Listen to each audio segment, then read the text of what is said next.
Hello everyone. Today, our group will be presenting on residential schools and intergenerational trauma as part of our INHS 101 course. My name is Rose Frimpong, and along with my group members, Hi, my name is Hardeep Kaur. Hi, my name is Jashanpreet Singh. we'll be guiding you through the history of residential schools in Canada, how they operated, and how the trauma from this institution continues to affect Indigenous individuals, families, and communities today.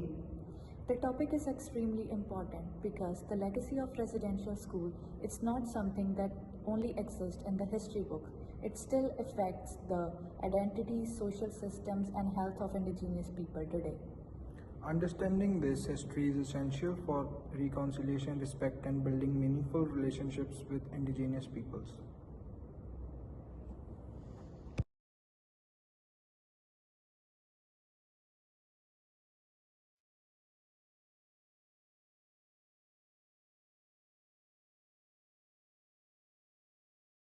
So what are the residential schools? Residential schools were government-funded church-run institutions that are operated in Canada for over a century, from 1880s till 1996. As the main purpose of these schools were assimilation of Indigenous children, as they were taken away from their families and community to remade into a member of Euro-Canadian society, as the children were often taken from their homes by the forces. Once they arrived at the schools, they faced extremely harsh conditions. They were forbidden to speak their native languages, they were punished to practice their cultures, and they were entirely cut off from their families.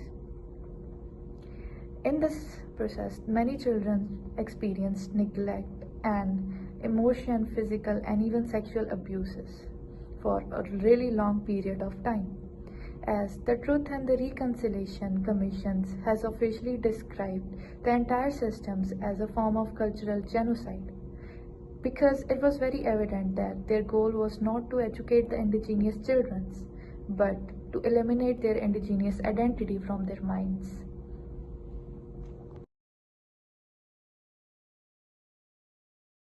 To understand how residential schools are formed, we need to look at the colonial policies. The most important colonial policy was the Indian Act that was introduced in 1876, which gave the government power over every aspect of Indigenous lives, like their land, identity, education. 2. Government worked together with the churches to form the schools, as in 1920 the amendment to Indian Act made it mandatory for all the Indigenous children between the age of 7 and 5 to attend these schools. If a parent and a children resist, they could be fined and even put into the jails.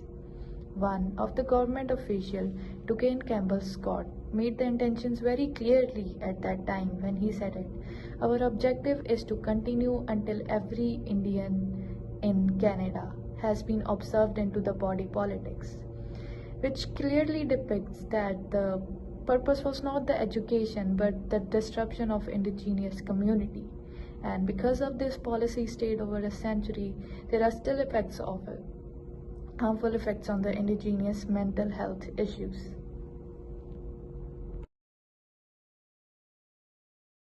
So now we're going to look at the timeline that shows the evolution of residential school system. As we talked earlier, in 1876 the Indian Act was created, which gives the government the authority to control Indigenous lives. From 1880s to 1950s, the residential schools expand across the country, and in 1920s, attendance became legally mandatory, as if they don't attend the schools, they will face the consequences. Throughout the 1960s, the story of abuse began to emerge more publicly as an act of resistance to all of this abuse. From 1970 to 1990s, the schools gradually shut down. Finally, in 1996, the last residential schools, Gordon Residential School in Saskatchewan, closed its doors. Even though the school was closed in 1996, the damage they caused still exists in today's generation. Now we're going to talk about the 60 scoops. As we look at the timeline, we know that the residential schools began closing in 1960s to 1980s, but during this period, thousands of children were taken away from their families by the social workers and placed into non-indigenous foster homes and adopted into non-indigenous families, as they were not consented to do it. They never gave the consent to do it, but they were forced into this. Just like the residential schools, this caused another generation of the children to grow without their parents, without their language.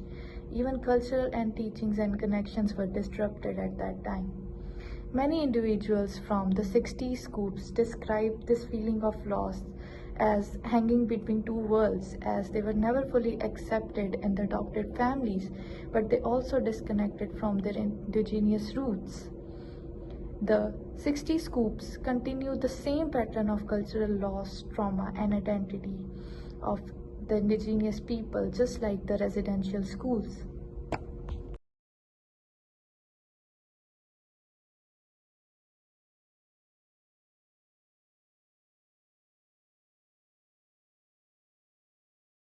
First, I'll talk about the research findings.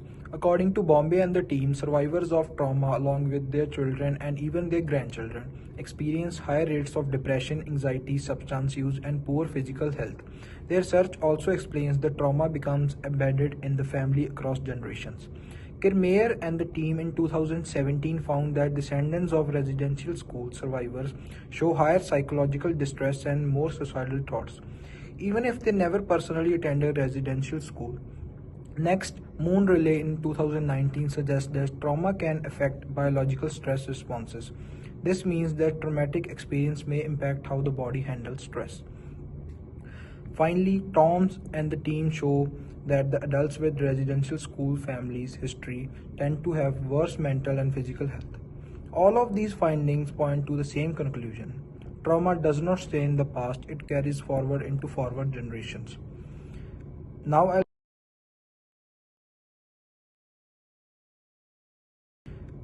I'll explain intergenerational trauma. Trauma is passed through many areas of daily life, including parenting styles, family communication, emotional regulation, coping strategies, stress response systems.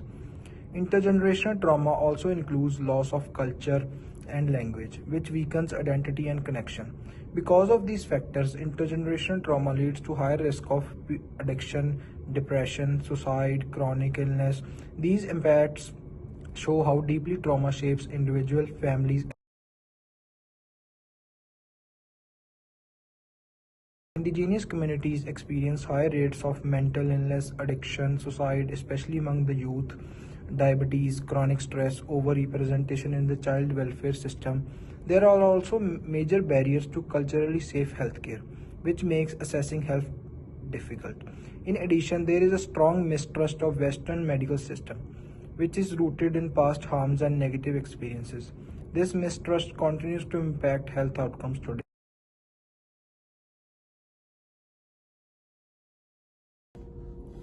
In conclusion, residential school did not just hurt the children who were taken away. The damage continued into their families, their children, and even their grandchildren.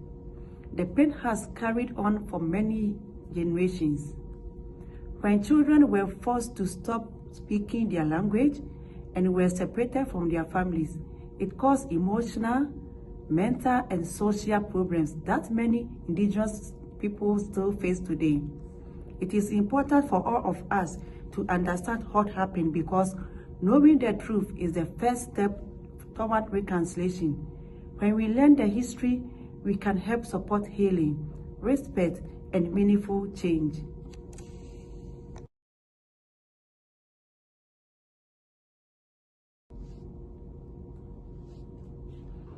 For recommendation, firstly, support Indigenous-led healing programs. We should invest in programs created by Indigenous communities. These programs help rebuild culture, language, and strength. Secondly, improve access to trauma-informed mental health services. Survivors and their families need mental health support that understands trauma, respect Indigenous experiences. This breaks the cycle of intergenerational trauma. follow the Truth and Reconciliation calls to action. Government, schools, and organizations should follow the Truth and Reconciliation calls to action, especially in areas like health, justice, and education. These actions guide Canada towards reconciliation. Lastly, increase public awareness and education. More people need to learn about what happened in residential schools so that these harms are never repeated. Education also ensures survivors' voices are heard in decision making. Thank you. Thank you for listening to our presentation. As we reflect on the lasting effects of residential schools, we also honor the strength and resilience of indigenous communities who continue to rebuild, heal, and protect their cultures. If you have any questions, we would be happy to answer them. Thank you.